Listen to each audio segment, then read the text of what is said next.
I welcome you all for today's e-conference on World Biofuel Day, promotion of biofuels for a better environment, organized by Indian Chemical News and supported by Industrial Boilers Limited. Myself, Praveen Prashant, editor Indian Chemical News, will be your host and moderator for today's e-conference. Just a brief on Indian Chemical News. It's a new age media platform which provides a complete 360-degree view on the chemical vertical, both local as well as global. ICN disseminates information through multiple platforms, news portal, research reports, e-conferences, industry reports, and others. Today, we have got an illustrious gathering of industry stalwarts from biofuel sector, both from India and Brazil. We have with us Mr. Adnan Ahmed, VC and MD Clariant India. He is also the region president for Clariant in India and has over 32 years of experience across sectors and continents. Before Clariant, he worked with BP, where he held various global and leadership roles. He has also received National Energy Conservation Award from Dr. Manmohan Singh in 2004 and also received Helios Award from Human Energy by Lord Brown, the erstwhile chief executive of BP PLC. We have Sameer Somaya, CMD Godavari Biorefineries Limited. Since last 28 years, he has taken the company forward to focus on economic, social, and environmental sustainability, supported by research and innovation. Please take the next slide. He combines his love for education and chemistry, and under Somaya Trust, manages over 30 educational institutions. He is also a committee member of Green Chemistry Initiative, constituted by the Principal Scientific Advisor to the Prime Minister. We have Mr. Milind S. Patke, former Executive Director, Biofuels, Bharat Petroleum Corporation Limited, recently retired as ED Biofuels after working for 37 years with Maharatna Public Sector Enterprise in various capacities across lubricants, brands, marketing, and biofuels. He is very passionate to create value through innovation and forward and focused execution. Under his leadership, BPCL has set about its first ever 2G ethanol plant at Bargarh in Odisha, and moreover, the plant will also be integrating with 1G ethanol facility. In biofuels, he leads large-scale integration across states and central government bodies. Mr. Shishir Joshipura, CEO, MD, and Praj Industries Limited, has over 35 years of rich experience in varied fields of engineering. Shishir is a mechanical engineer from BITS Pilani and advanced management graduate from Harvard Business School, passionate about smart manufacturing, and is the founding director for Alliance for Energy Efficient Economy, AEEE, an industry think tank and policy advocacy organization for energy efficiency in India. Professor Goncalo Pereira is a full professor and coordinator, Genomics and Bioenergy Laboratory, UNICAM. He is also the coordinator for International PhD program in bioenergy. He was one of the founders of Grand Bio, the first 2G ethanol company in the Southern Hemisphere, and director of National Laboratory for Bioethanol. He has graduated, he helped in graduating 87 graduate level people and doctors, masters and doctors, and published 160 international articles and has applied for 36 patents and also published one book. We have Cyrus Engineer. He is the director for Industrial Boilers Limited and IB Turbo Private Limited. This company has installed, has 2,000 international customers and 10,000 plus Indian customers, and has been connected with the production of boilers right from 1974. He is also the member of the Center Boilers Board, the apex law market making body for boilers equivalent to ASME of USA, published many research papers in international journals, and is close and is also a guest lecturer at Aston University, Birmingham, and IIT Delhi. So with this introduction of our speakers, the next slide, the key discussion points. Next slide, please. The challenges in achieving 20% ethanol blending in fuel by 2025, investment required to meet this target, why biofuels will provide for a better environment, comparison of E100 with E20 in Brazil, development in automobile sector with respect to E100, R&D adaptation required in automobile to meet E100 requirement, how will ethanol blending affect farmers, single window for setting up ethanol distilleries, role of research institution, development in flex fuel engine technology, and consumer awareness campaigns for promoting ethanol. Next slide. It's about the upcoming e-conference on August 27. We have on agrochemicals, the next growth enabler for the Indian chemical industry. Then the next is, we are planning a virtual event, next slide, on Next Gen Chemical and Petrochemical Summit, which is on October 7 to 8, 2021. And the theme of the event is moving in the big league. The different sessions in the two-day conference is the policy changes to make Indian chemical industry globally attractive, specialty chemicals expanding its horizons, agrochemicals doubling India's exports, and farmers' income, petrochemicals driving sustainable growth, hydrogen and industry 4.0, accelerating its pace, sustainability earlier the better, hydrogen the next clean energy, and pharmaceutical strengthening collaboration between chemical and pharmaceutical. So with this, let me, before we start the panel discussion, let me request Mr. Cyrus Engineer, Director, Industrial Boilers Limited and IV Turbo Private Limited, to give a short presentation. So I would request to Mr. Cyrus Engineer if he can complete his presentation in 10 minutes. So over to Mr. Cyrus Engineer. May I request screen sharing permission? Would request if you can give the screen sharing to Mr. Cyrus Engineer. Good afternoon, everybody. Today being a biofuel day, is interesting because although we are talking about the liquid biofuel, I will try to cover the solid biofuel also, which is as important as any other fuel. Have you got the screen sharing, sir? Yes, sir. Okay. Thank you. So I'm covering certain parts of the ethanol unit manufacturing factories, which is the power plant, the heat and power, the steam and the power generation, where our company specializes in. And what are the things that one needs to consider when putting up such a project from the power plant perspective. So Industrial Boilers Limited is an old company, 74 years as a company by the name of Industrial Boilers, but our business goes down more than 100 years from the time of the British. We have 3 manufacturing factories for boilers at Vapi, and turbine manufacturing is done in 2 factories. One is done at Greater Noida and the other is at Baroda. The Baroda is the latest unit. We have certified by ASME with all the US and PP stamps, the national board in the USA, Euro certified, which is the CE stamp, as well as the Central Indian Boiler Regulations. Now these stamps are important because we are manufacturing boilers for a lot of companies who put their brand label on their boilers. So in Thailand, we have a joint venture company, IBG.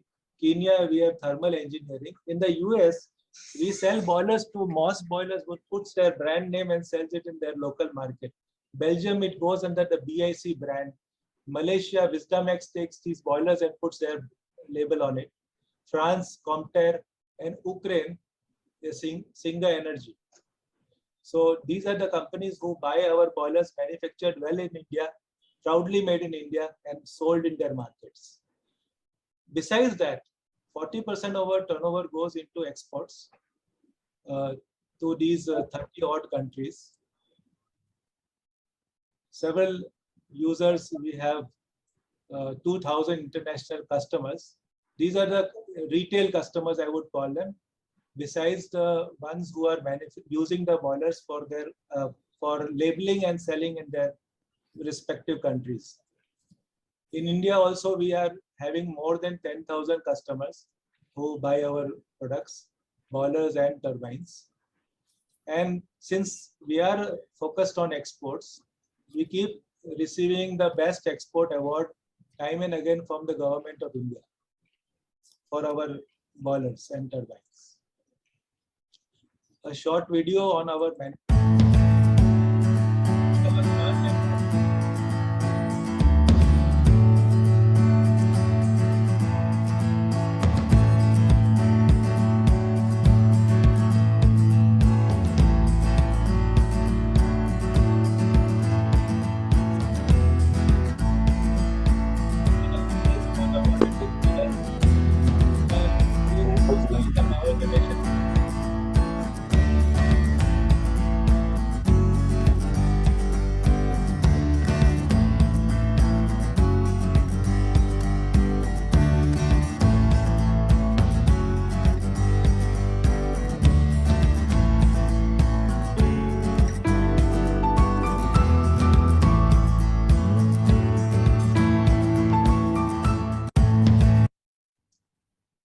This is our turbine shop at Vapi, at Greater Noida, where we are making these turbines up to 10 megawatt.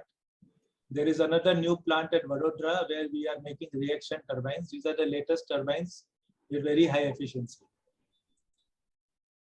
Our IBL has always been a R&D focused company, and the ones that are marked in red are the ones which are relevant to today's discussion, where how the technology has moved from 86 onwards.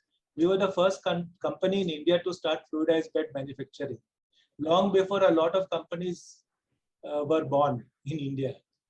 And we have made turbines from 2002 with a multi-stage turbines from 2005. The Magnum at 2009, this is a German boiler. We had license from them, which is now no longer there. And a good number of boilers have been manufactured in this range. Then we have pulsating grades or pulsing grades, which are for a wide variety of biomass.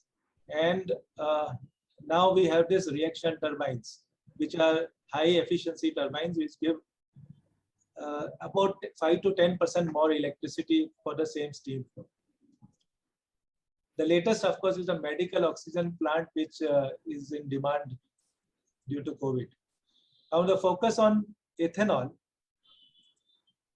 So for those who are not familiar with or who are interested in putting up plants, the power plants are actually of two types. One is the one which supplies power to grid, which is a condensing turbine system. And the other is what we are talking of for ethanol and for rice mills, breweries. This is a combined heat and power, where the steam and power are generated simultaneously. The good part about ethanol industry is that 100% electricity can be generated from within our own steam requirement. There is no need to buy power from outside. So this is how the system looks like. You have a boiler and a turbine, and this is a sort of an extraction process where the excess energy due to superheat and high pressure is removed out and to convert into electricity. And the superheated steam from here is going to the process, the distillery. So Magnum, as I mentioned, is the first choice high pressure boiler, absolutely compact and very rugged, designed with German technology, has very, very low failure rate. 10-15 years, no need to change any boiler tubes or anything. It's completely a very excellent boiler for all purposes. And we have modified it from the German design for all biomass applications. This is our multi-stage turbine range with 11 kV alternators for power generation.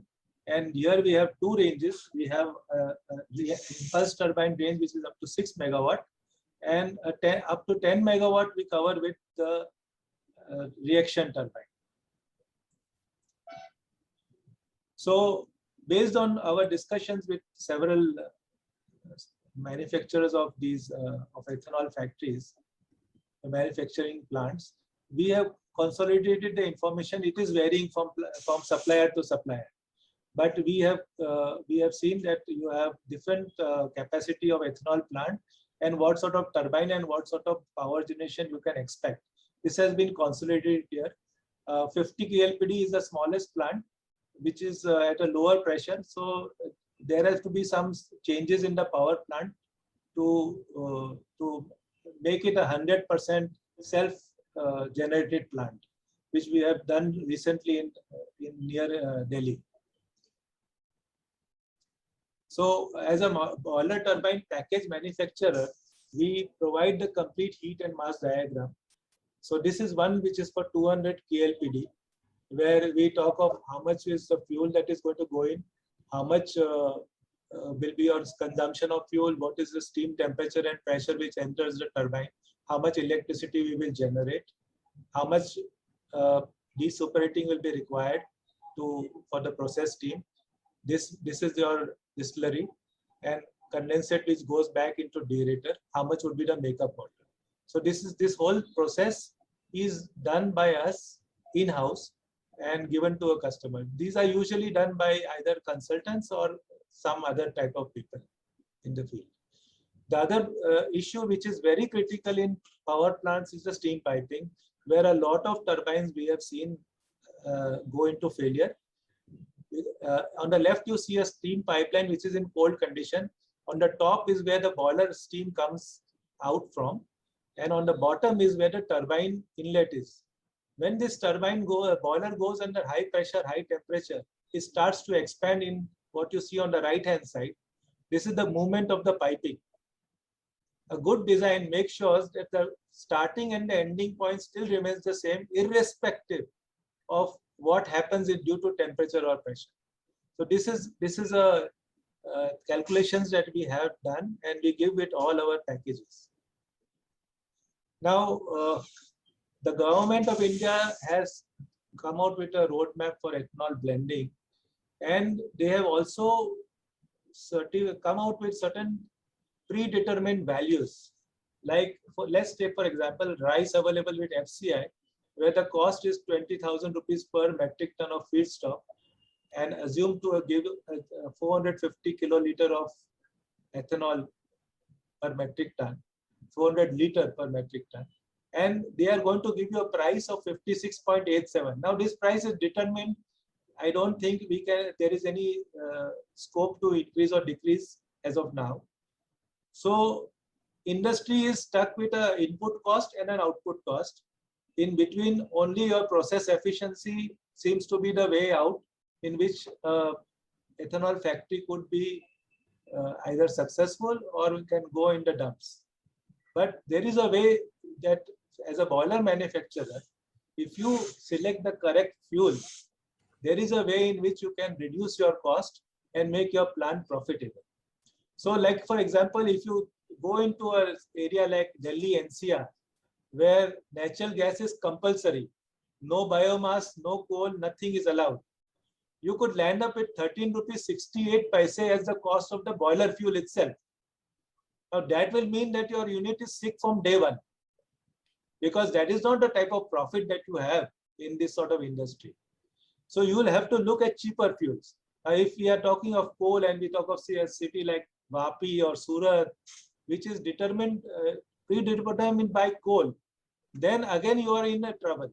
So the location of the plant will have to be specific to where biomass is available and not where feedstock only is available. Both are important. As we go down this ladder and we see Parali, which is a major headache for the Supreme Court also, there you land up with 2 rupees 10 paise as your input cost for ethanol, or mustard straw, which is 2 rupees 42 paise. Now, why mustard straw is cheap? It got potash in it, and it causes similar problems that you get with your slope or Venus fired boilers. So that is why most boiler manufacturers don't recommend mustard straw. But we have developed boilers which work very well on mustard straw. Then other new incoming fuel, I was in Uttarakhand the other day, and I saw that leaves and bark is one of the big cottage purchase. Small families are earning money out of this. They do collection, and they are able to live their own life by collecting and supplying to these industries. And every day they collect 5 to 10 ton, and they make about 5 to 7,000 rupees collecting this leaves and bark. And then you have municipal solid waste, which is also one big headache. But here again, you will have to go near to a dump, or whether you can tie up with a municipal corporation who can deliver the municipal waste to the distillery. So these are the photographs of what we are talking about. Prali is the roots and the stems of the rice plant. Tudi or mustard is what you get as a waste from the mustard plant. Corn cobs will come because if somebody is doing corn as a feedstock, then this is available. Bark, patta kutti is leaves, and municipal solid waste. These are the ones which will develop good profit for the distillery.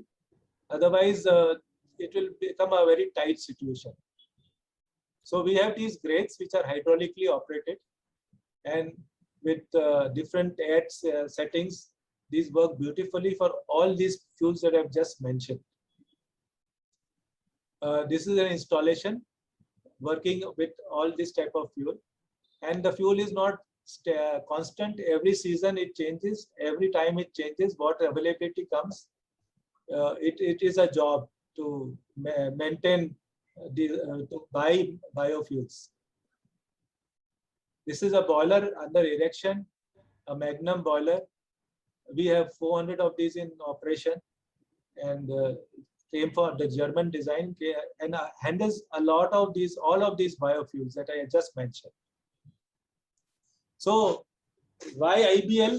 This is a question which we answer with great pleasure. We are a one source, as I mentioned, from fuel to boiler to pipeline, turbine, complete integration of the process. Single point service setup, because our teams are all trained, the boiler and turbine teams are all common. We do the high pressure steam design, electrification, and grid also synchronizing is assisted by us. And power consultants are not required. Of course, there are some mills which have in-house strength, but there will be a lot of new incoming companies who will require hand holding. This is where we come in as a strong partner in the plant. So I hope, Pravinji, I have covered this in 10 minutes, as you mentioned. This is a photograph of a recent installation just commissioned. This is a distillery near to Delhi, and 50 KLPD. Thank you so much.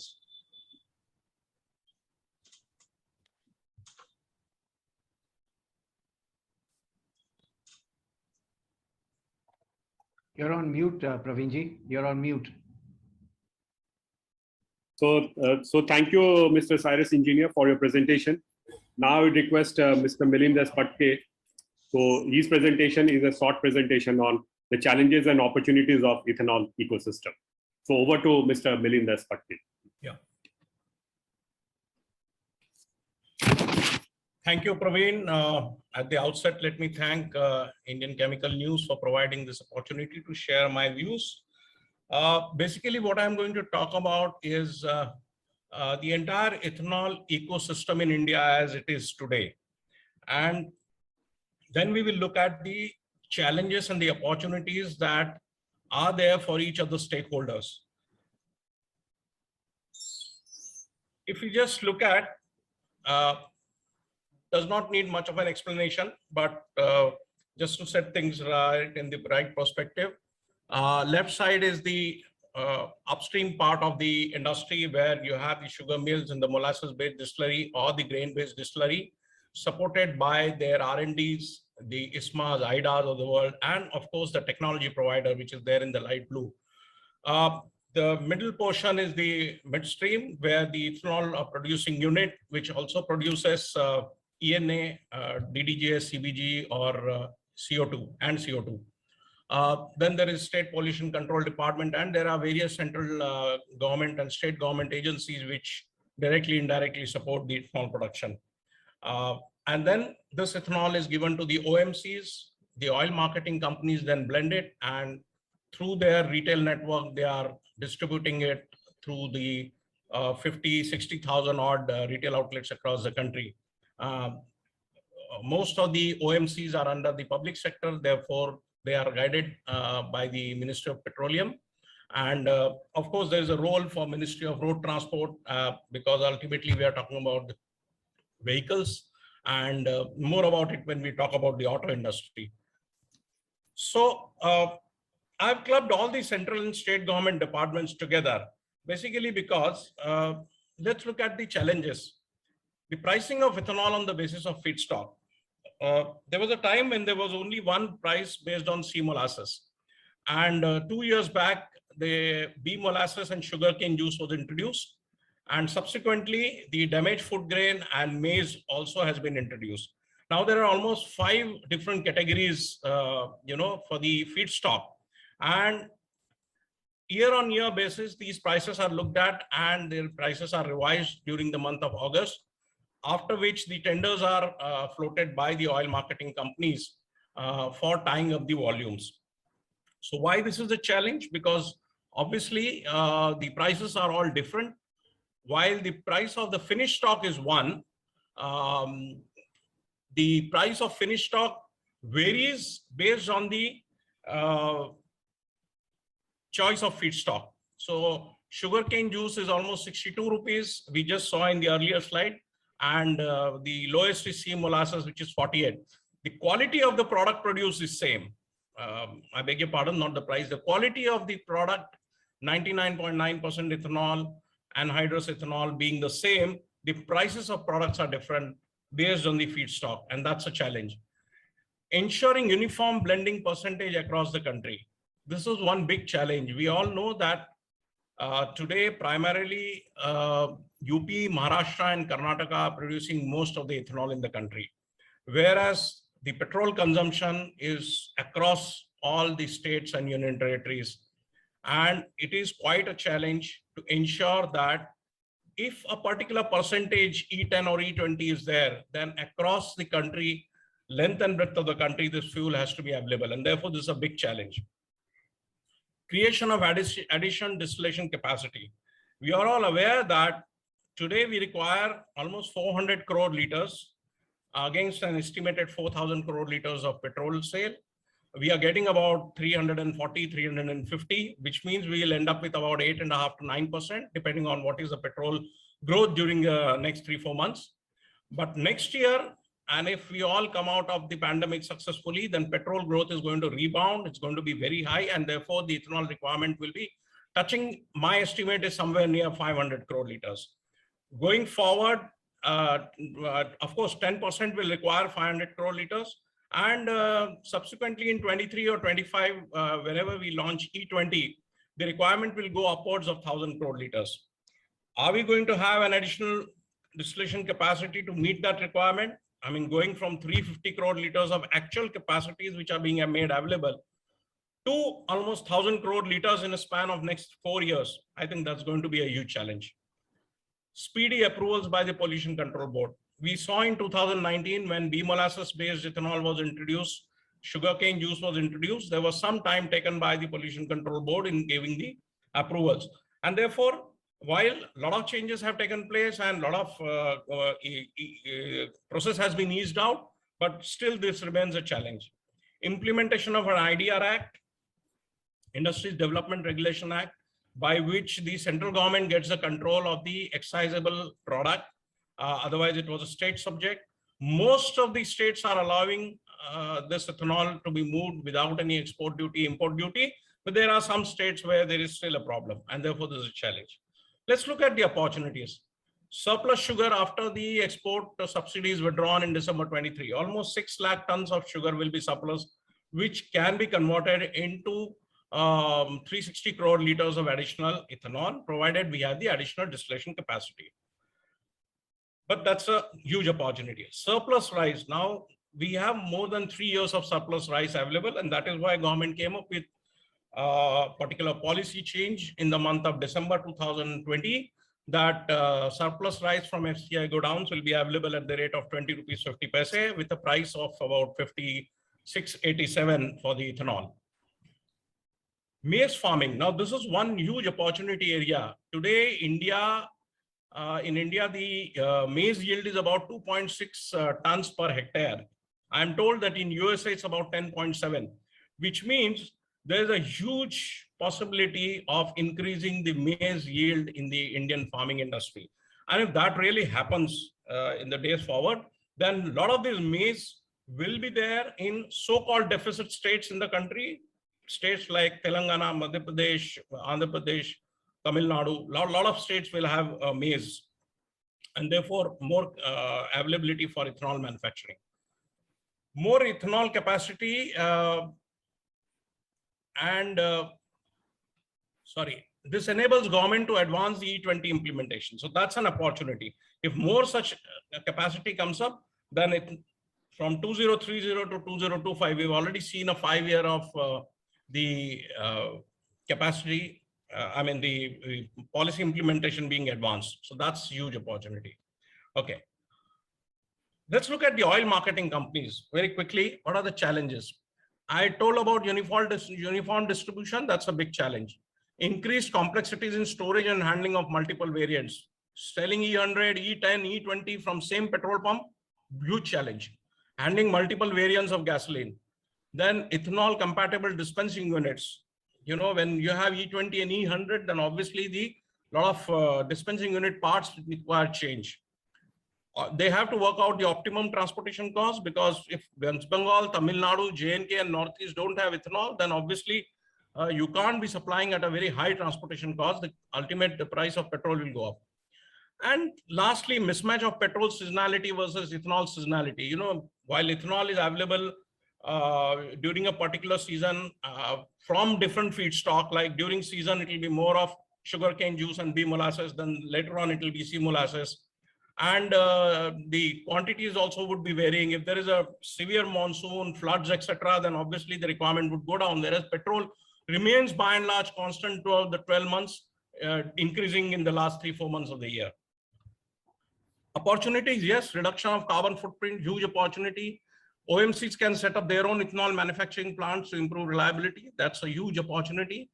Reducing dependence on imported crude, use of ethanol as an octane booster. That's a 108 is an octane number, and you put more of ethanol, then obviously you can go with a higher octane number. Use of ethanol for diesel blending. Some trials I'm told are on. Almost ARA has tried with 7.7% in diesel. And if that succeeds, then the ethanol requirement will further go up. Let's quickly look at the automakers. You know, automakers, the models from 2008 onwards have a material compatibility with ethanol, but not engine compatibility. Now with E20 being rolled out in 23, should a automaker go for an E20 compatible or E10 compatible or both or somewhere midway? That's a challenge, because ethanol has a lower calorific value.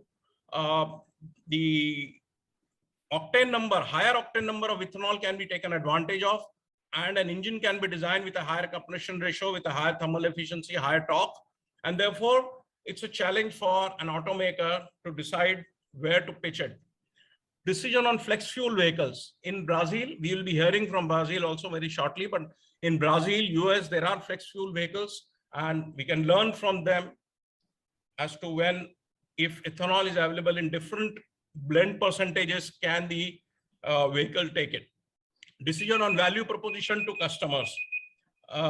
This will be a challenge to the automakers. We all know that automakers pitch on either a fuel mileage, or on drivability, or on the smooth running, or on the higher power. So they will have to definitely decide on the value proposition to the customers. Development of E100 is already ready, whereas we do not have the two-wheelers compatible with E100. So that's a big challenge.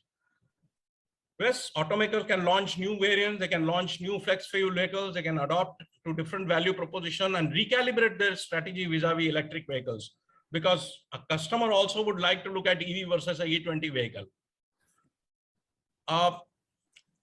Existing producer, I will just scan through because my 10 minutes are up now. That challenges: choice of feedstock, ethanol or ENA, how much quantity, choice of technology, tie-ups with OMCs, capacity addition in a surplus state.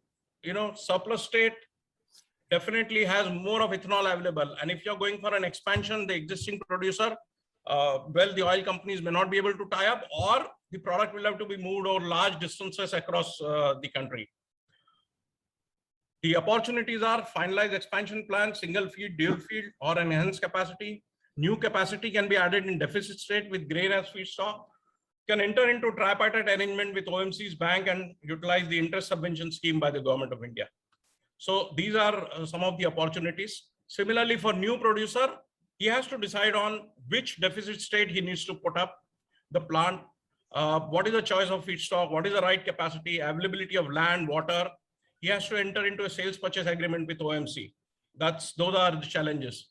Opportunities, yes, tripartite arrangement with OMCs and banks will ensure that his product gets sold over a period of next 15 years. There is an interest subvention scheme. EC norms have been eased up to 200 KL. You don't have to go to central, and therefore state pollution control boards can give the clearance. Deficit states, you can have the grain-based ethanol plants. Technology providers, technology solutions will have to be offered, which give a lower capex and opex for a project proponent. We need to optimize the water consumption, especially in 2G technology. Even in 1G, with a 500 KL per day plant, you require almost 3000 plus KL per day of water, makeup water. And that's a huge water requirement. And therefore, all states or all locations may not be ideal to put up these plants. The technology provider needs to work out an integrated optimized solution for 2G, 1G and CBG. Ultimately somewhere there are commonalities, and if economies of scale can be achieved and all these three products can be integrated, the idea being, since OMC is the party which is off-taking all the products, it makes sense to integrate all these three, reduce your OPEX and, make all these products. Provide revenue streams for biochemicals. We require now some biochemicals and some patents so that along with ethanol, some more biochemicals like polylactic acid or furfural, etc. can be made, which will reduce the cost of ethanol. Platform for testing, optimizing technology. So they are getting this huge opportunity for testing their technology. And it's a technology for the biochemicals also, the opportunity is there. Technology interventions to promote and optimize maize-based ethanol manufacturing. Yes, maize has a lower yield compared to rice, but still, if the overall yield of maize is going up, and in certain deficit states, more and more parties are willing to put up maize-based plants, then probably the technology can be suitably developed only for maize manufacturing.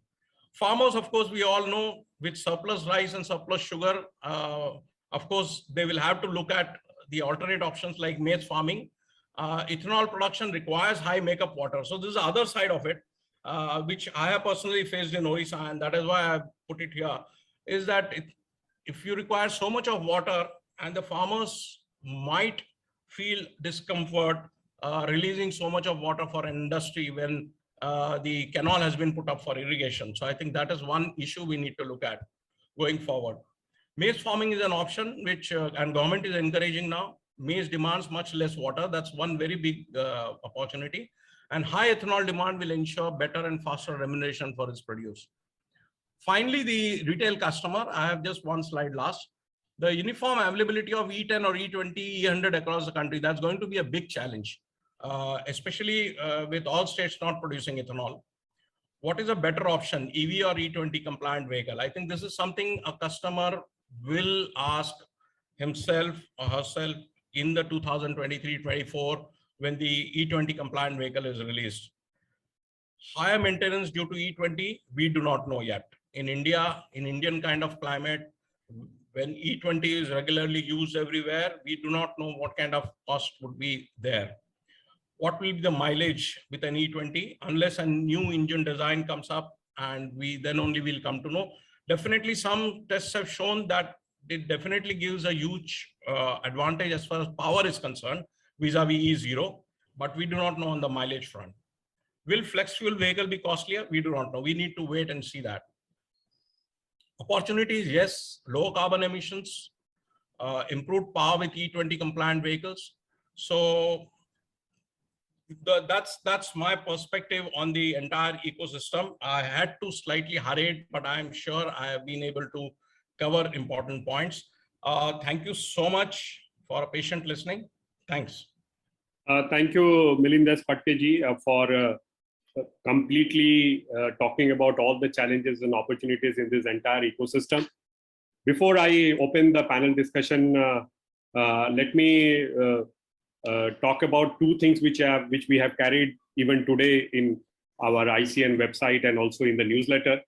Two important developments. The government approved rupees 600 crore financial support to 2G ethanol projects for HPCL in Bathinda, IOCL in Panipat, BPCL in Badgar, and NRL Numaligarh in Assam. So this is the one thing. The second thing is we were talking about a target of 343.16 crores, and I think Mr. Milindji was also talking about 400 crores and then 1,000 crores. We have achieved around 209.67 crore liters to AMC. This is the data which is till 2nd of August 2021. With these reference and whatever Milinji talked about, let me now open the panel discussion, and I would request all panelists will get 3 tracks of 3 minutes each. We have already overshooted, but we'll try. If all of you cooperate, it would be easier for me. Otherwise, our delegates will have an extended run. Sorry for this. But I would request delegates to also type in their questions during the course of the EAT conference so that we can take it up at the end of the session. Now, let me ask Mr. Samir Somayaji if he can talk about in his 3 minutes, how will biofuel program help India in the long run? Being a sugarcane manufacturer, being an ethanol manufacturer, and now in this new avatar of biofuel, how do you see India in the long run? So over to Mr. Samir Somayaji. Well, first, thank you for the opportunity. I would like to compliment Mr. Milind Patke for a comprehensive summary of the opportunities and challenges in all sectors. So in many ways, he has covered how this program will help India, very well. But so if I may maybe briefly summarize what he has said. See, the Indian farming sector is often subject to vagaries of nature and market prices. And with vagaries of nature, the market prices changes are very volatile.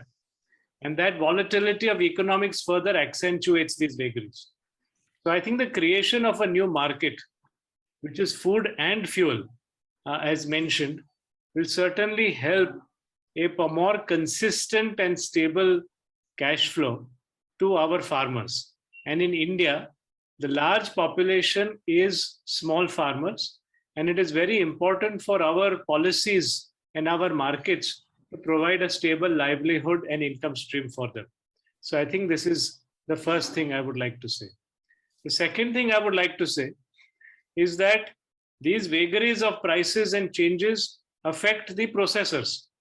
And this ethanol program has provided an optionality for processors of sugar cane to sugar, much like in Brazil, such that they can now, based on the market conditions and a wonderful sink market of ethanol, have optionality based on the capacity of ethanol that they have. In our own company, for example, last year, we diverted more than 35% of our sugar in cane to ethanol, which is similar to the Brazilian model.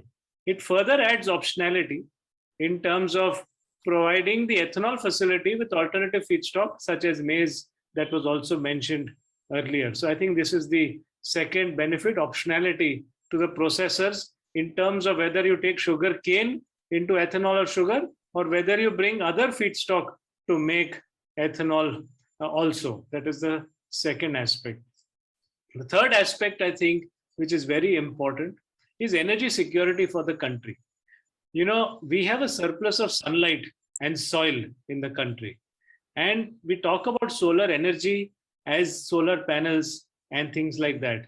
Let us not forget that the solar energy is also converted by photosynthesis into the tremendous agriculture feedstock that we have.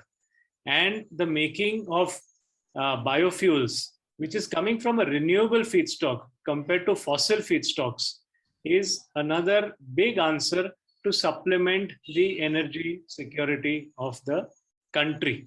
And I think it is very important to note this. And we have to, and this energy security is ultimately money that is going to a large number of, I will say, farmers ultimately through processors. That is number three. The fourth point, which I would like to stress, is climate change. We have been talking about climate change, and the world is seeing the effect of climate change everywhere right now. And ethanol blended fuel has two major issues. Firstly, it is definitely a much lower carbon footprint. And of course, it also depends on how you grow the cane. So I'm not getting into that because that goes into much more detail. But it is definitely the carbon generated when you burn is also consumed by the cane as it grows. So much larger footprint, smaller footprint, And the second thing is when the fuel burns, you also get much cleaner emissions. So you have better climate change and a better environment, and fundamentally a more sustainable world. So this is how I think it will benefit our nation and in a larger sense, the world. So that's my 3-minute piece. Thank you. Thank you, Sameerji, for your point-wise, what we can say about all the points that you discussed. Now, before I come to the before I come to the solution provider, let me talk to Professor Goncalo Pereira, who has joined from Brazil. Early morning for him. Sir, you have listened to everybody, all our Indian speakers. So wanted to know from you, how is the 2G ethanol situation in Brazil? So your 3 minutes of, sir, speech. Over to Mr. Professor Goncalo Pereira.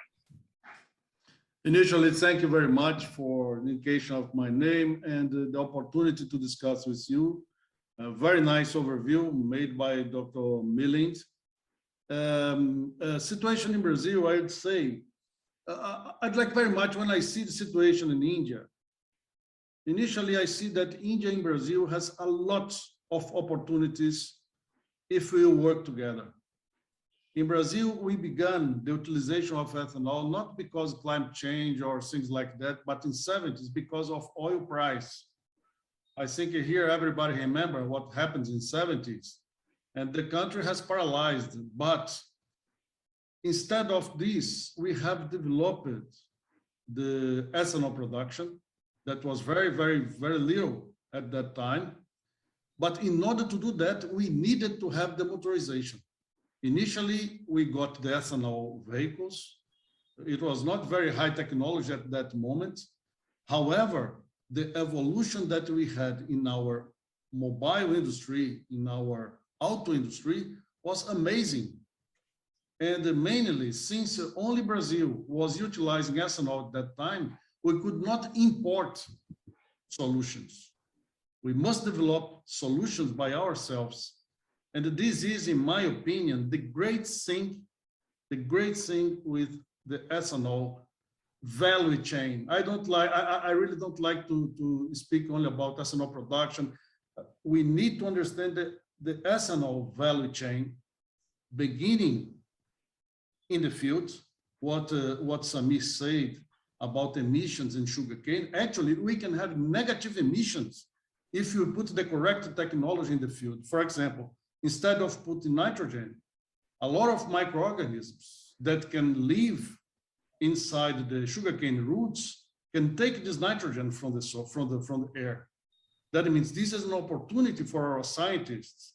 And one thing that we see in India is a lot of brains. It's amazing the amount of intelligence that you have in your countries, and all these problems that we have in the value chain of the ethanol are actually opportunities for new startups, for people with that. And we are going to have the opportunity to speak a little bit about this, but in my opinion, what we need now is the development of the fuel cells in order to utilize the ethanol as a battery for the electrification that for sure will come, is coming, and it's great.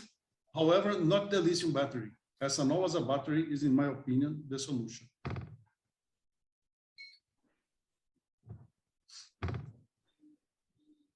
My 3 minutes.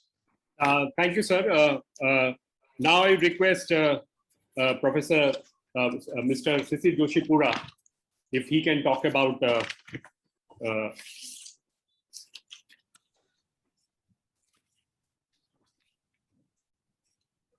what would be the path for biofuel in India, and how do you compare biofuel with hydrogen? So over to Mr. Shishir Joshipura. Thank you, Praveen, and thank you all my co-panelists. It's been great hearing to all of you before me, and in a manner speaking, I have a tough task because all of you have been so eminently and eloquently laid out the whole platform in any case. So But let's go to biofuels. And I think if you look at the larger scope of biofuels, which is ethanol from different feedstocks, CBG, as we call it, or the RNG, as the word calls it, the renewable gas, again from different feedstocks, the diesel program, biodiesel program from used cooking oil. These are something that I call as under our biomobility platform solutions that are applicable to surface transport. There are two other modes of transport that will very quickly emerge as destinations for biofuels. One is the air transport. Very clearly, the only available option for the airline industries to reduce the CO2 emission, for which everybody is now very clearly focused. And we just saw the climate report that came out yesterday. Very clearly, the demand will grow, the regulations will grow, the pressure will grow, and the need will grow to ensure that we switch to more sustainable fuels, which means even the airline industry will have to shift to sustainable aviation fuel. We can go to the other mode of transport, which is the marine transport. Even there, today we all end up, the most heavily polluting fuels end up with the marine transportation side.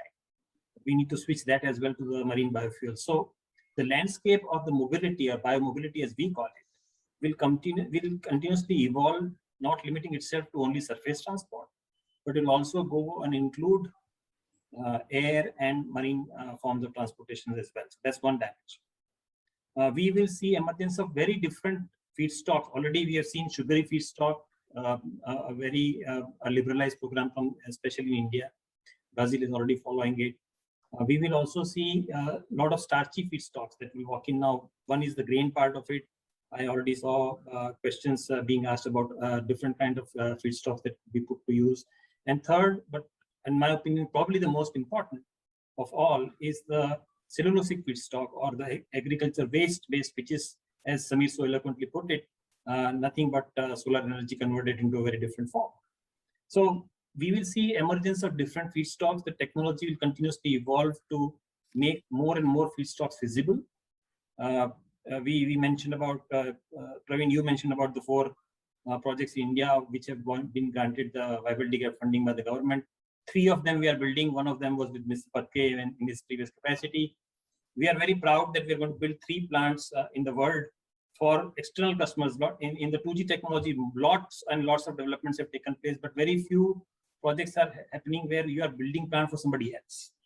And we are very proud of the fact that India has taken lead, and we are building 3 plants for the oil marketing companies, which will be based on rice straw as the basic feedstock. So feedstock evolution, market model evolution, and then the next level is equal. So these are all the bridge part of the fuels. But I think the next gen that we need to talk about, and that's what probably you also alluded to, is the fact that when do we transport to hydrogen economy, what happens? And I think even there, there's a huge role to be played by what progress we will develop right now under biofuels. Professor Pereira mentioned about ethanol being a base feedstock for hydrogen. So ethanol to hydrogen, ethanol to aviation fuel. We will see where ethanol will also play a lot of big role as a basic building block for biochemicals, the bioplastics, biodegradable. We will see a whole host of application that will open up. So we will be able to see ethanol behave like a brick in a building.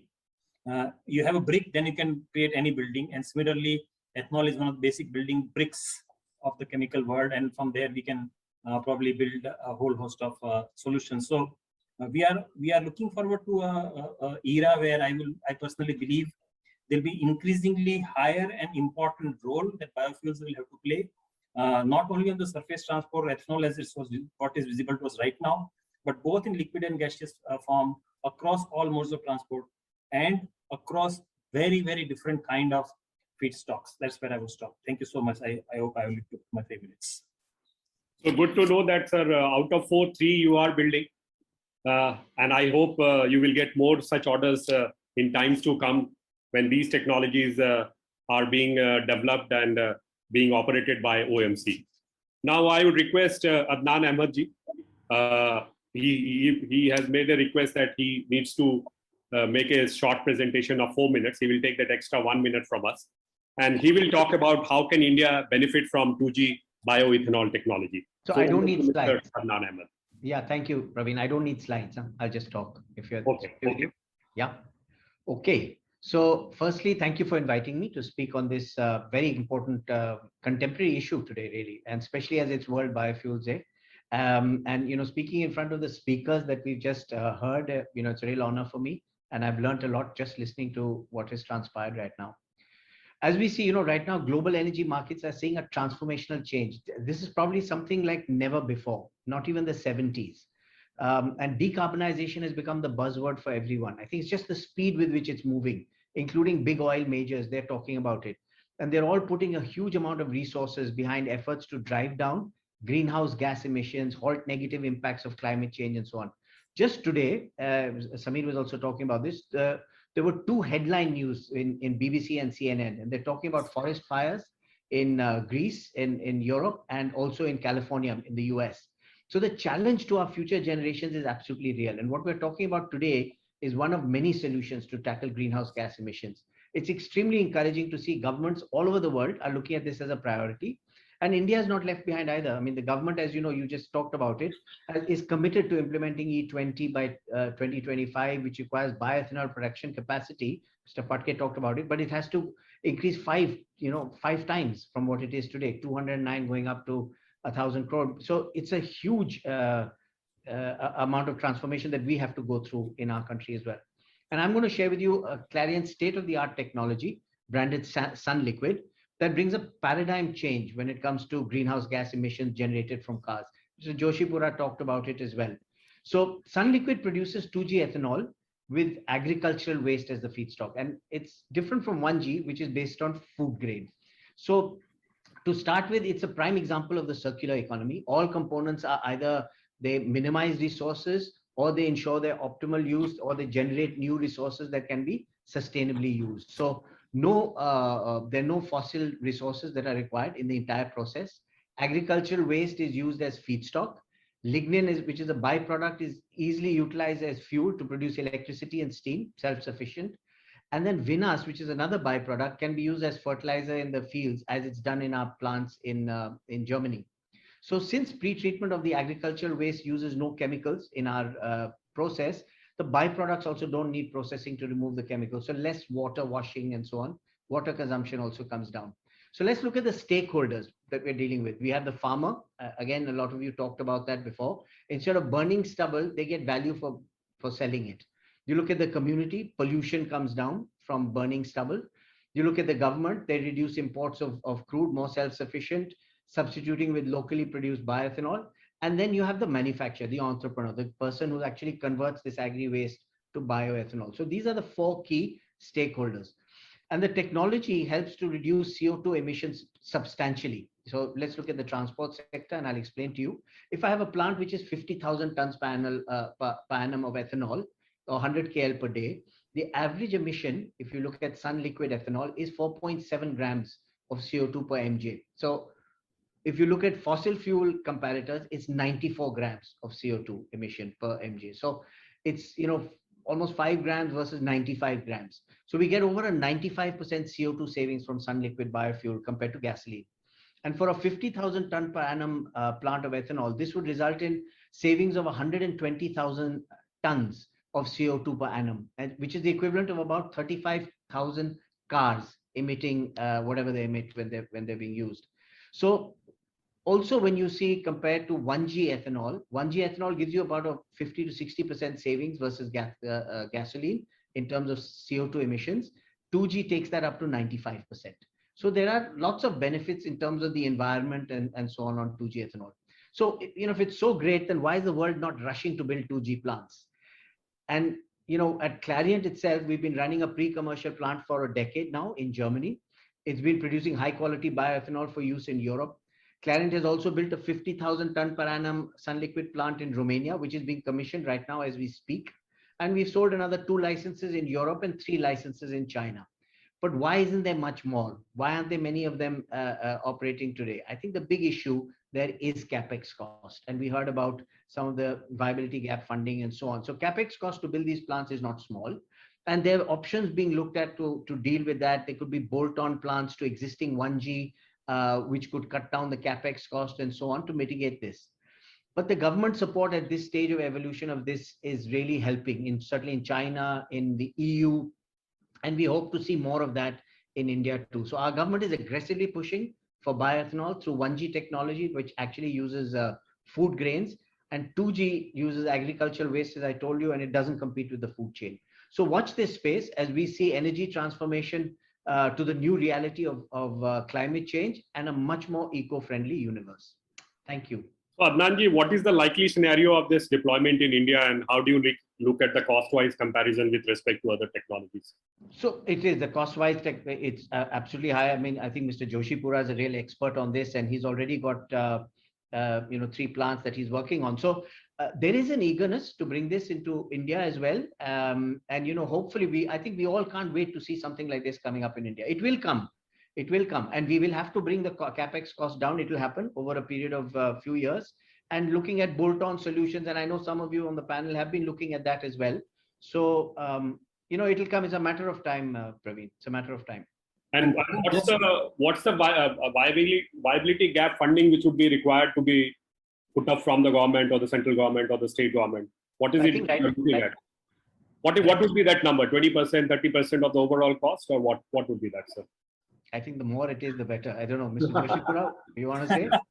But just to add to what Mr. Ahmed so eloquently put together, it's very important to understand that we are only looking at the first cost of ownership today. Okay, we are very concerned about what it costs me today.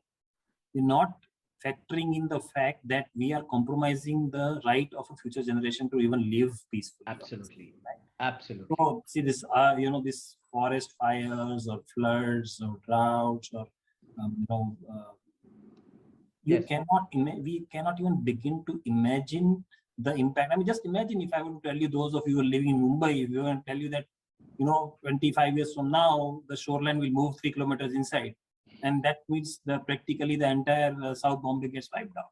So we are not thinking in terms of the total cost of ownership. The problem today is this, that it is different stakeholders who pay different costs and not the same person. And that is why we are having this difficulty, because the stakeholder puts the capital today, said, look, I am worried about my capital risk and I am not worried about other risk.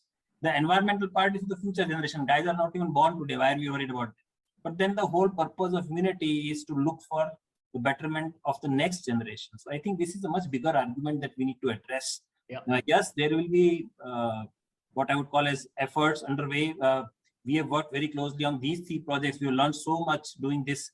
During the execution of these projects, now we have moved from a situation of a negative IRR to a positive IRR projects. We have looked at the co-products development, which has become a very, very big enabler for making 2G plants. As Adnan was also saying, that we will need to see how the whole ecosystem develops. We need not be a single product focus.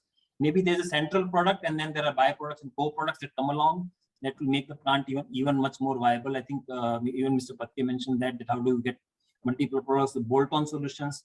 So I think we are entering a very exciting era, right? Bolt-on, extra products, co-products, multiple feedstock, different fuels. Biofuel is just opening up. We are just beginning to see the initial part of it. I'm sure the future is much, much brighter and bigger. Yes, and just one thing to cap up, to finish off on what you've just said, is today we have a choice of saying, am I going to do it now? Am I going to do it later and all? But in time to come, we won't have a choice. So unless we act today, it's going to be pushed on us and we won't be ready. So absolutely the right thing to do is for us to go ahead today. I've seen the plant that we have running in Germany today. It's running beautifully. It's producing the bioethanol. It's being used by some branded vehicles, automotive. So the Mercedes, for example, is trialing it out and it's working really well. We will not have an option going forward. I think Mr. Patke was saying option of, does the consumer want E20 or does he want, it's not about what, he's not going to be able to have a choice. I don't think there will be a choice. Thank you, Shishir Joshipura and Mr. Adnan Ahmed for your views. Now I come to Mr. Cyrus Engineer. So you talked about a lot of savings if we go for Parali or mustard straw, and you explained through a chart that you had. So, wanted to know how these meet the pollution norms on the one hand, and how do you see your boiler and turbine ideal for the biofuel and the ethanol industry? So would request, sir, if you can limit your time. We have already reached 4-5, and we have another 2 rounds to go, plus the Q&A. Well, your first question was about the fuel. Yes, with respect to parali and mustard straw. Yes, rali, or what we call as rice straw and mustard. These are the fuels which they are not really fuels, they were waste materials. And now we have converted them into fuels. And also I just heard about feedstock. These are the items that are sold that were hardly being sold, or there was no buyer for them in the past. And that is why they have been very cheap. The moment you compare these with rice husk, which is a commercial fuel, you get into a lot of savings, something as high as 2 rupees for a liter of ethanol that you are going to produce, which for a 100 KLPD plant would be about 6 crores per year. That's the type of saving you are likely to get if you shift from rice husk to rali or mustard straw. The other part you mentioned was the pollution norms. See, anything that you do in the country has to meet pollution norms. And it's not just the CPCB or the state government, it's the villagers, the people around you who are also now very alert about how you burn your fuel in your boilers. So this goes without saying. We have the latest technologies. We have ESPs, we have wet scrubbers, we have dry scrubbers. Because if we are talking of municipal solid waste, we have a lot of equipment which can take care of all the pollution norms that are required and will be required in the future also. That's what I like to say. And the other was how are they ideal for boiler and turbine is ideal for your biofuel and ethanol industry? Yeah, so being a packaged manufacturer of boilers and turbines, we are in a position to develop the plant and to design the entire ecosystem of the power plant to suit the customer. That is our specialization, because everything is the whole technology of mixing and matching the boiler and turbine is in our hands. And there are a lot of manufacturers in our country who are good people, who good manufacturers, reputed boiler manufacturers, but they stick to their boiler manufacturing and they would probably bring a turbine from outside. Similarly, a turbine manufacturer would link up with a boiler manufacturer, but hardly you would find, except BHEL, who has this in-house boiler turbine package. So when it comes to combined heat and power, we are having this definite lead over the others. Thank you, Mr. Cyrus Engineer. Now I come to Mr. Samir Somayaji. Sir, you are, what I have seen is regularly you have been increasing your capacity and your expansion plans, which you have been notifying to the press community. So what would be the role of Godavari Biorefinery and your expectations from OMC? Keeping in view, Milind Saab talked about 1,000 odd crores liters that we would be requiring if we move away from E20 onwards. So your views, sir. Moving to E20, I think, is when we would need 10 billion liters. Yeah. I think, we always thought, I just want to make, so we always thought that the ethanol or the sugarcane surplus in India would have to at some point be seen as an energy surplus, which would meet the needs of the nation. And so, finally that has happened, and the government has now created a demand which, we could not even have anticipated. So they are, 1 or 2 steps ahead of us, and that's a wonderful place to be in. As a company, if I went back 2 years ago, 3 years ago, we used to make something like 30 million liters a year in a distillery making 200,000 liters per day. Very quickly, we changed that to 320,000 liters per day. And last year, we increased it to 400,000 liters per day. So we moved very quickly. And next year, we are expanding it to 600,000 liters per day. And so from 30 million liters, this year, we plan to make 80 million liters. And we also definitely think that the opportunity that grain provides is a wonderful opportunity to add to that. And so therefore, we are imagining whether the same facility can produce about 130, 140 million liters. And I think that's, so a combination of more than one feedstock, optionality in sugar cane to sugar and ethanol, and the market that has been created. And the bolt-on approach is what actually makes it much more viable. And I think going into the future, the bolt-on approach will also be something that will make 2G ethanol more viable. See, the sugar factories have an advantage that they have bagasse generated on site. Having bagasse generated on site takes away the problem of bagasse collection or collection of biomass. This doesn't mean that you don't do it elsewhere, you do it everywhere you can. But in bagasse collection that comes on site, and you do a bolt-on approach. So you need both types of approaches. You need the standalone greenfield 2G facilities, the type that Praj is building or the type that Adnan is building. You need those as well. And you also need the facilities of bolt-on. And I completely agree that right now Praj is learning from its experiences in the 3 plants it's building, and Clariant is learning from the sites it's building. We are also doing a lot of research on trying to see how a bolt-on works. And we always cannot imagine today's CapEx or today's OpEx as something that will be the future. The future is always an evolution to evolve, learn, and improve upon. So I think as a company, we will also add bolt-on ethanol facilities to what we are doing. And I really think that the opportunities also, as Shishir mentioned, about, you're talking about CNG, you can also do from biomass, bio-CNG. And so you have multiple energy possibilities. And as Godavari is concerned, we very much want to be doing that while we keep continuing to make sugar to make your lives sweeter. That's what I would like to say. So that's where we are going.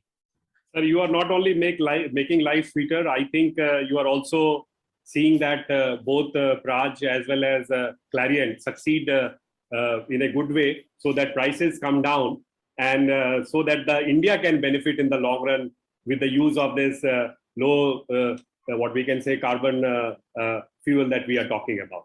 Thank you, sir, for your very good, what we can say, trying to club both Shishir Joshipura's comment as well as Mr. Ahmed's comment on the same, on the issue as such.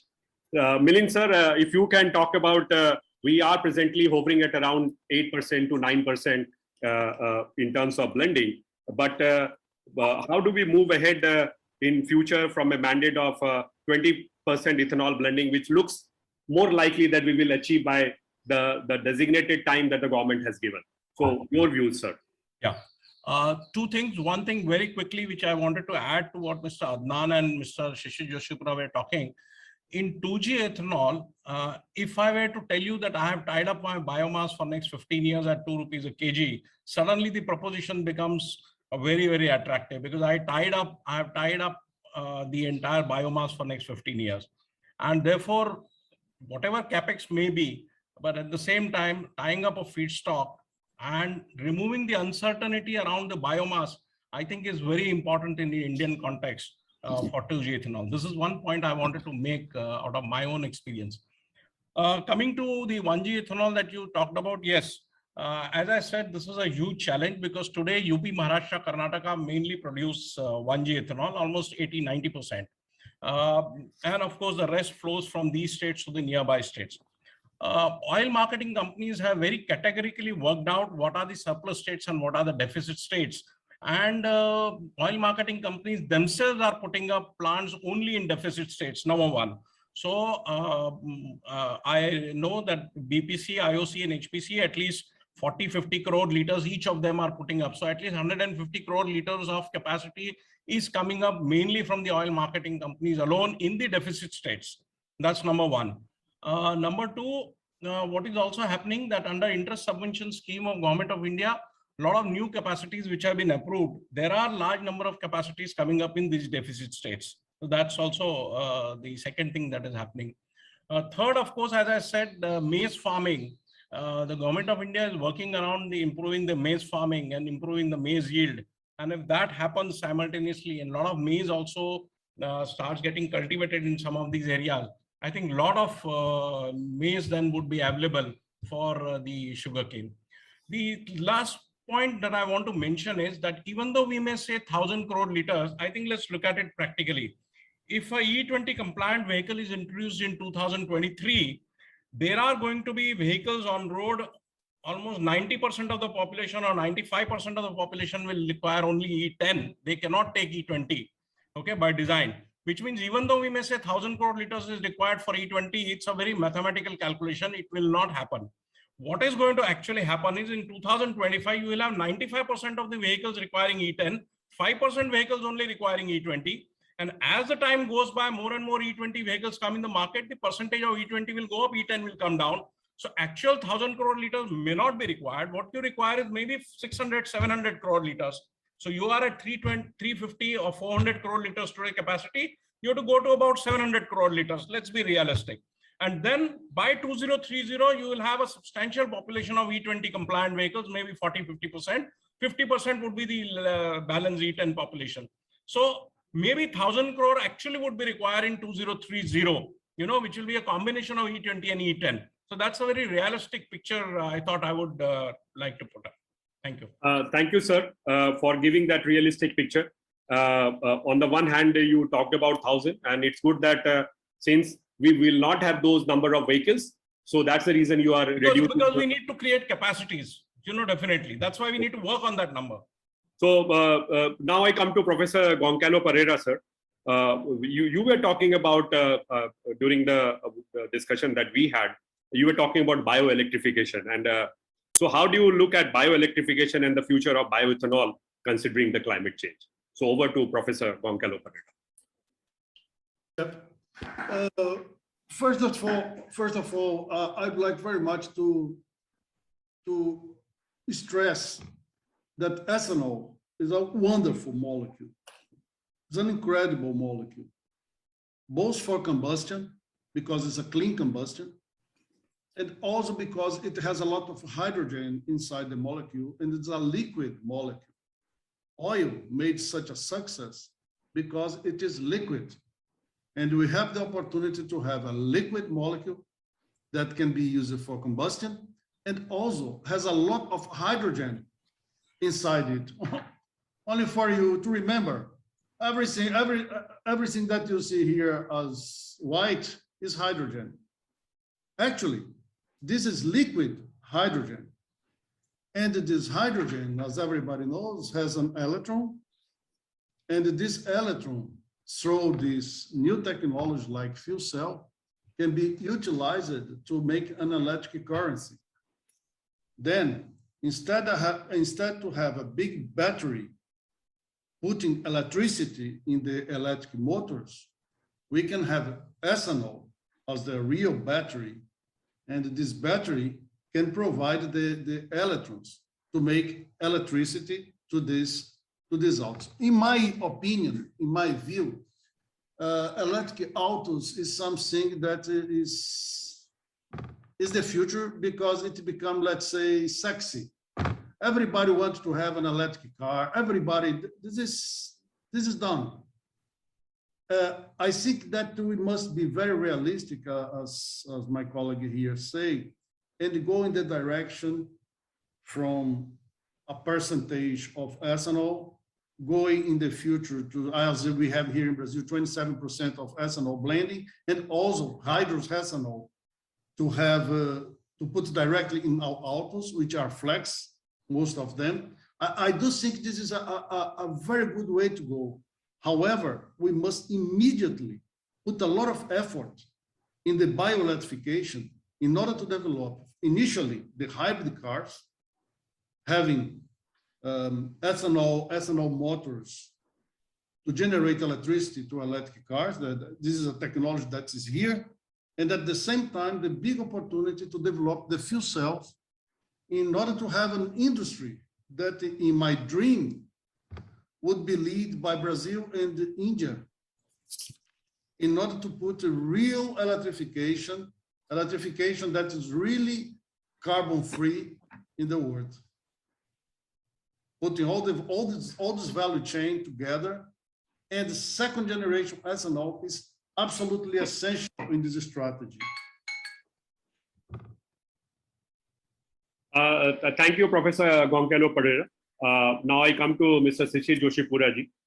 Can Praz Industries ensure minimum 15% ROI under the existing price structure? Because you know the price that we will get, the manufacturer will get while supplying OMC. And how do you see the biofuel market from 2021 to 25 and after 2025?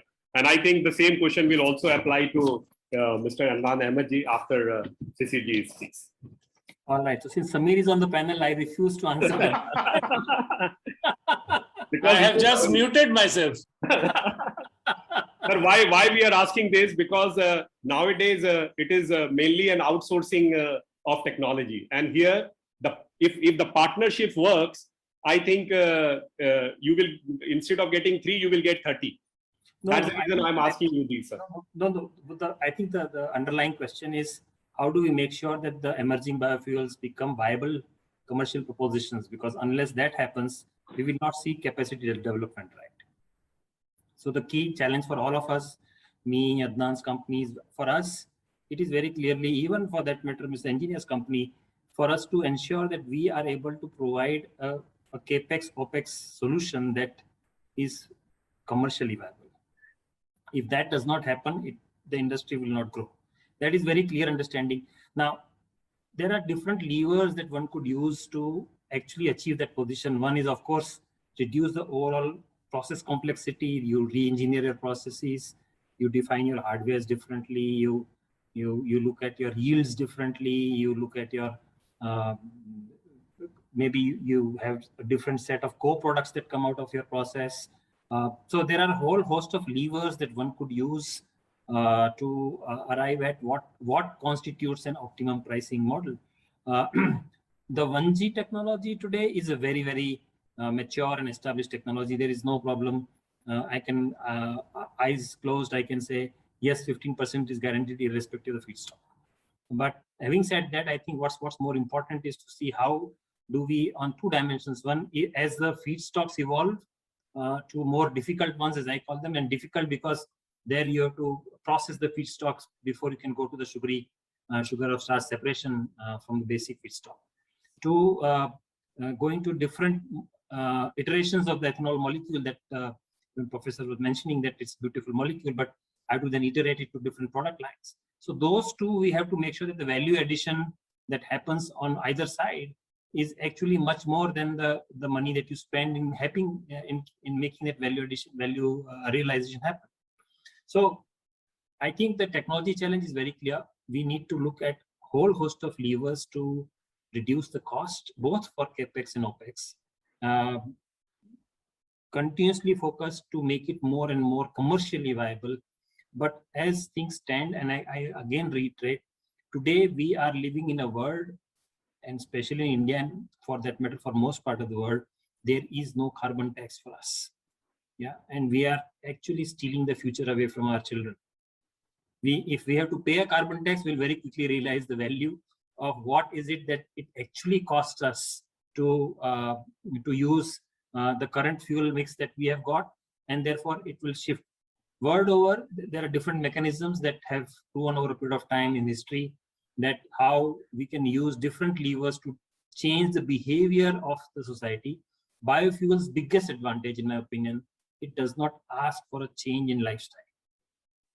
The lifestyle of the people remaining same, we can still meet the goal of sustainability. And from that perspective, biofuels hold a very, very large existing fleet, the existing infrastructure. It doesn't matter to you. Today, when I and you go to petrol pump, do we even know? In Maharashtra, for example, we are even already at 13-14% of blending. We don't even know that, right? We just go and we think it's petrol. It's 14% blended ethanol that you're using in your car every day. No problem. Right. So I think from that perspective, it is very important that we create A, awareness, but B, also all the discussions that we had today about creating better facilities, more competitive product lines and technology, putting up better capacities, policy environments. I think everything will have to actually align to take it forward. If somebody would have told us 3 years ago that we were talking of 1,000 crore liters in this country, we would have laughed. But today it is not the case, right? So very clearly things have moved very positively in the direction. Samirji himself said how he has from 30 to 80. That's a big journey for any production facility, and I think he has done it in such a short time. And we are very happy that we are partnering them for that. So what's important is that we take it's a journey. It's not a destination by itself. It's a journey that we have undertaken, and I think we will see it unfold in its different dimensions as we move forward. Thank you, sir. Adnan, sir, if you can talk about the same question that I'm putting you, what would be the right capabilities so that ethanol manufacturers can get 15 to 20% return on investment? So I think the first half of your question is easier to answer than the second half. But Mr. Joshipura explained it very nicely, and I would just add to that and say that you've got capex in one place and you've got your opex in the other. And again, if I look at Clariant's 2G technology on the opex front, we've made a lot of progress to make sure that the opex front ensures that we can stay competitive. So the enzyme that is used, which is like a catalyst, is produced in situ. You don't need to bring it from outside and keep on adding it. So rather than bringing tons and tons of enzyme, you don't need that. You just start with something small and then it produces in situ. Also, we just heard mentioning about the pre-treatment. The pre-treatment is chemical free. It's more thermal pre-treatment. So because it's chemical free, you need less washing and you don't need that much water and so on. So again, that reduces your cost. It reduces your burden on energy and resources and so on. So these are the kind of things you have to keep chipping away at your process to make sure that you turn competitive. The big challenge is right now, as I see it, on the capex side, and that is where we need support from governments to just give you a head start, because there is no question over a period of time, as more and more plants come up, this issue will get resolved. And again, Shishir is talking about the fact that you're stealing future from your children and your grandchildren. You're stealing their future, and there's about time that there'll be a demand for you to put that back. And at that time, the capex is going to be a very small cost to do that. So right now we have to focus on whatever you can do, chip away at the opex. I think that from an opex perspective, we are competitive. The issue is really on the capex, and we have to keep on innovating. And I've seen some of the excellent work that Samir has done in his plant, so to make sure that you do some bolt-on and something, and I'm sure something will come up. And this lower cost option, my prediction is it will come in India. It will come in India because of this whole mindset of finding good ways to make things work. I do believe it will come in. Thank you, Adnan-ji. Let me now come to Samir to give his last remarks. Sir, what we are looking at is we are now looking at sugarcane industries to be energy hub. We thought power industries are the energy hub, but now we are looking at sugarcane industry, which used to provide sugarcane juice as energy hub. So this is a new terminology which is coming up. And so what would be the holistic approach that sugarcane industries should follow in order to see that they become the energy hub? So over to Mr. Samir Sumaya. So, the first thing is, I think we cannot forget that these fuels are grown in the farm in cooperation with the farmer. So I think we have to first recognize that we have a partnership with our many farmers. Innovations have to also come in the way Gonzalo said, in the way we farm, in terms of water use as well as resource use. If you do it well, the soil health has to be good so that the soil is ready to produce more or equal to this year and next year. And that has to be the first thing. The second also has to be, without forgetting, crop geometry. We've done 5 years of research on intercropping sugarcane beet with sugarcane. And so if you do it smartly, you have another bolt-on opportunity of sugar beet with sugarcane.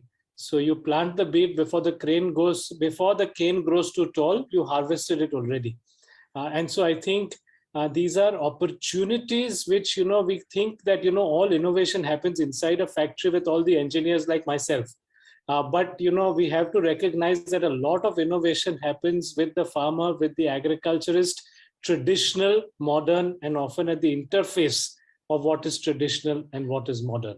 So I think that is one area that sugarcane, so whether it is, we have such extension services unlike most other industries, sugarcane has tremendous extension services with its farmers. So whether it's also helping them with maize, whether it's helping them with these other crops, soya intercropping also to reduce the nitrogen footprint, I think these are ways that we have to work on. That's one.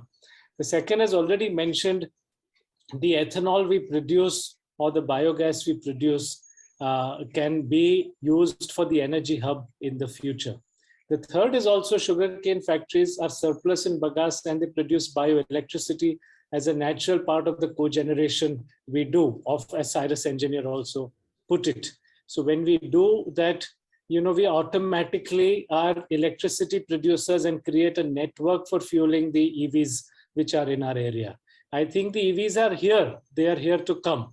So we have to participate in making sure that the cars we have are hybrid, such that they can use ethanol and electricity, both of which what we produce. In the longer term, we will have 2G, longer term, we have fuel cells. But this is what we can do and participate in this. On the EV thing, again, I will repeat that ethanol is a wonderful solar energy and disposal of this is not an issue because the disposal of that is again carbon dioxide, which goes back into the cane. So this is the second portion that I see. So it's an energy hub coming from ethanol, electricity and biogas. All sustainable, all renewable. You farm well, you can keep it going and you cannot, you know, it keeps growing well. The last thing I think is that these are also platform chemistries for the future. You can do a lot of biochemicals and biomaterials. Our company Godavari has been doing a lot of biochemicals there as well. We've, of course, working also with Praj, and we've also explored possibilities of 2G and had discussions with Clariant also, and you know, going in the future. And with Praj, we're also doing our current expansion. So I think, but biomaterials and is also a future, and biochemicals is also a future. So it's not only energy. The world is looking at low carbon footprint for all the resources it consumes. And if we have to be sustainable, we have to look at all the products we consume and the carbon footprint of everything we do. So I think it's a very happening time to be in. The world is recognizing that it needs to be done and there is no choice but to do it. We happen to be in that place, and all of us here sitting on this are doing our best to, and we are only representing the larger group that is making it happen. Sir, wonderfully put it, and I just want to add one liner to it. When you said that sugarcane industries will become energy hub, it would be a hub and spoke arrangement. Hub being the what we can say the ethanol manufacturer, the sugarcane manufacturer, and the spoke would be the technology provider, the government, the farmers, and the oil marketing companies. Yeah, I just want to add one thing that, you know, we have to give credit to the government for making this happen. I think somebody said it that 3 years ago, if somebody would have said that we would be having 10 billion liters and nobody would have believed it. And you have to here give the imagination credit to the government. And now that they're piloting E100 as well, I think, you know, this is only the beginning. And the industry has to rise to the challenge of, you know, yields of crops and sustainable farming to show that this is just the beginning. So I just want to give credit to the government. And credit to also Mr. Milind Patke, who was part of the government earlier. Thank you. Because of the oil marketing companies, and who have tried to convince the government, the secretary and the minister and the prime minister, to see that these things happen so that India can move forward and the farmers can double the economy. We have around 23 questions. I will take some of them. We will not be able to take all of them, but there are some interesting questions. So I'm just taking few of them. Ravi Ramanathan talks about what about crops other than maize, such as cassava. So Shishir ji, if can we use cassava? Yeah, we can use. We already have several plants working. Cassava is a very popular feedstock in Africa, especially Thailand, Africa, and we have built plants that produce ethanol out of cassava. So it's a very done thing by us. And our plants have been operating for over a decade. So thank you, sir. Then there is an anonymous attendee who is asking from Mr. Cyrus Engineer, Industrial Boilers Limited, how are you gearing up for green hydrogen as a hybrid fuel for your boilers? So he's giving a task to you, sir, so that you start making boilers also for green hydrogen, using green hydrogen as a fuel. Well, I assume he's talking about ethanol. And if ethanol is the fuel for the boiler, we are talking of at least 55 to 60 rupees a liter, which is what the government is offering us. So compared to something which is 3 rupees or 4 rupees a kilogram, surely it is not going to be viable to burn ethanol in its form or green, whatever name you would like to call it. Thank you, Cyrus ji. Nischint Kanodia is talking to, the question is to Mr. Milind Patke. What is the current status of TPA, which are supposed to be signed with OMCs? What happens in a situation where industry has taken EC for only ethanol manufacturing, the same is unable to be off-taken by the OMC in a situation of surplus supply expected by 2025. He's from MASH Biofuels Private Limited. And I'm adding the Amit Bansal question also, sir. Are there any process challenges for which catalysts or absorbents are required or being explored? So over to Mr. Milind Patke. Okay. As far as the first question is concerned, let me tell you that the oil marketing companies are ready to sign the tripartite agreements for the deficit states only. And if I understand correctly, he's putting up his plant in Orissa. So it's a deficit state, and therefore oil marketing companies will go ahead and sign a sales purchase agreement with, and he let him approach the oil marketing companies right now itself, because I believe his production is going to start in February 22, which is not very far away. And Orissa being a deficit state definitely requires ethanol. Right now we are moving from outside the state, so nothing stops him from going and approaching the oil marketing companies for tying up his 100% capacity. Yeah, as far as second question is concerned, I leave it to the technology providers. I think they would be able to answer it better. Yeah. So if we use ethanol as a building block, and then we need to iterate it to other products. There are product lines which will need catalysts, blurs in the whole process. So yes, they are required, and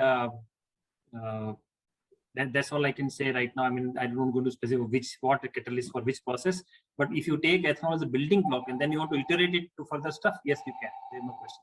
Praveen Chandra Seth talks about what can be the best percent combo composition of petrol and ethanol for an effective output for effective cost per unit kilometer. Shishir ji?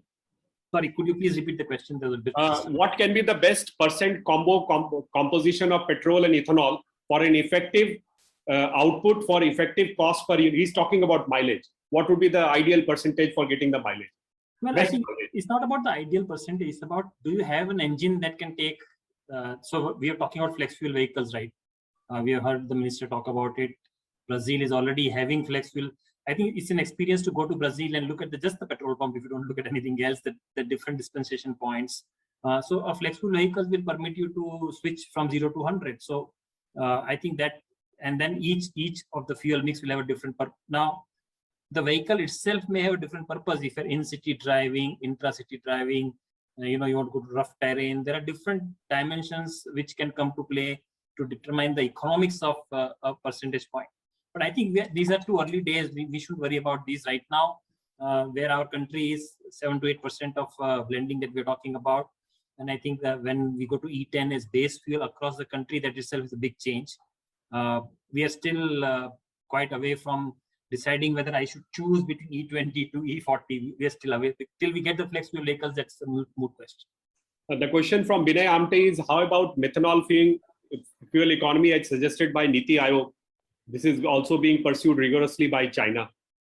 Methanol. So, he's talking about how about the methanol fuel economy as suggested by Niti Aayog. Methanol was discussed, but I think since there is a health hazard handling methanol, so methanol is not being actively pursued. And availability of methanol also remains a big question mark in India. So because of these two reasons, methanol is not really being pursued, though the auto companies as well as even IOC R&D have tested some, mixtures of methanol and ethanol, and which are, I wouldn't say encouraging very much, but then the entire proposition has not taken off only because of the health hazard issue.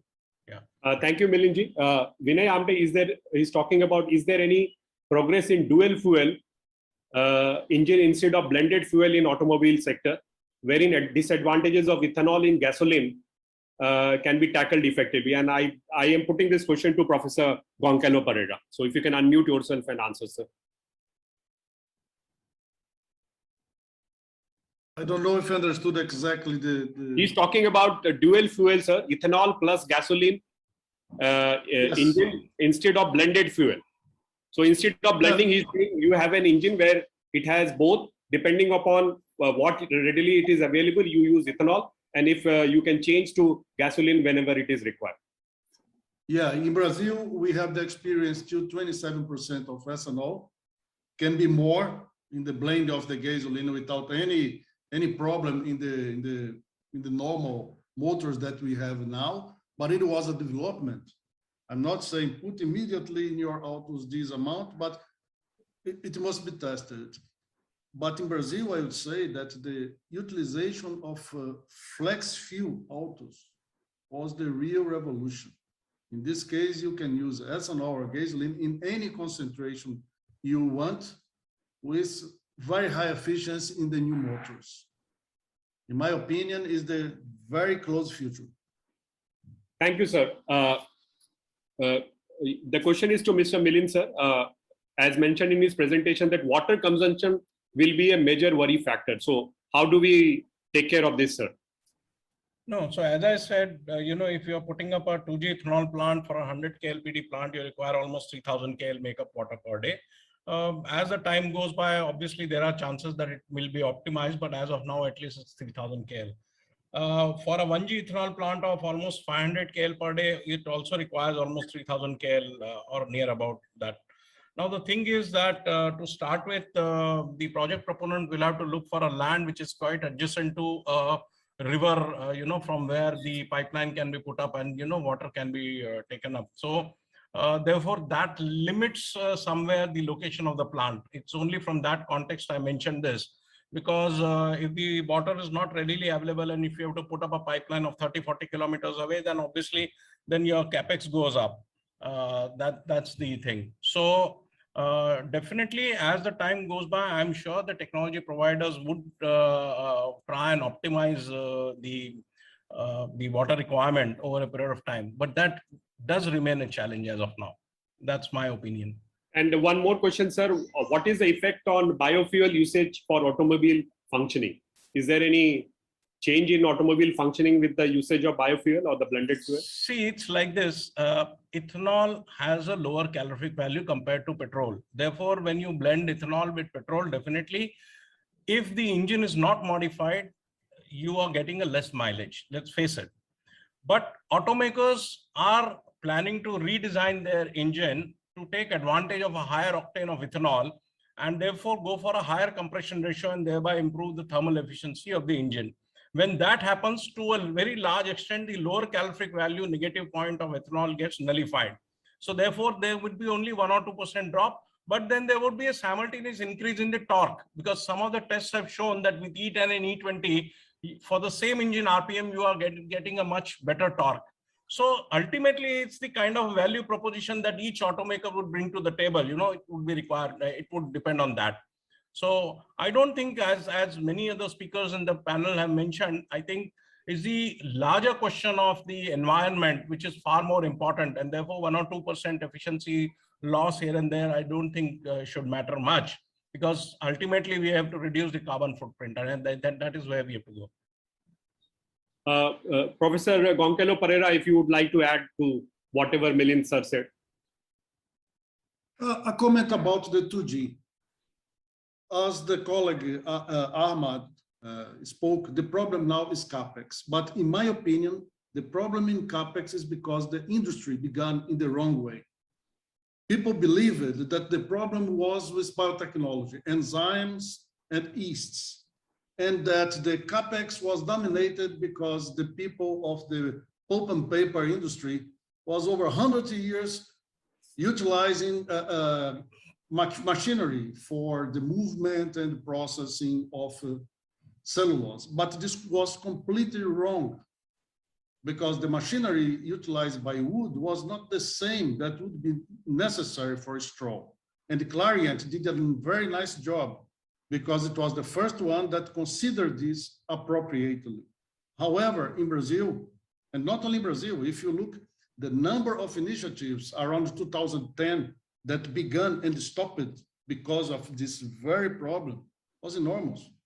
However, we see that in Brazil, Ryzen, the company Ryzen, announced the second generation mill. And this was the most expected announcement for the sector.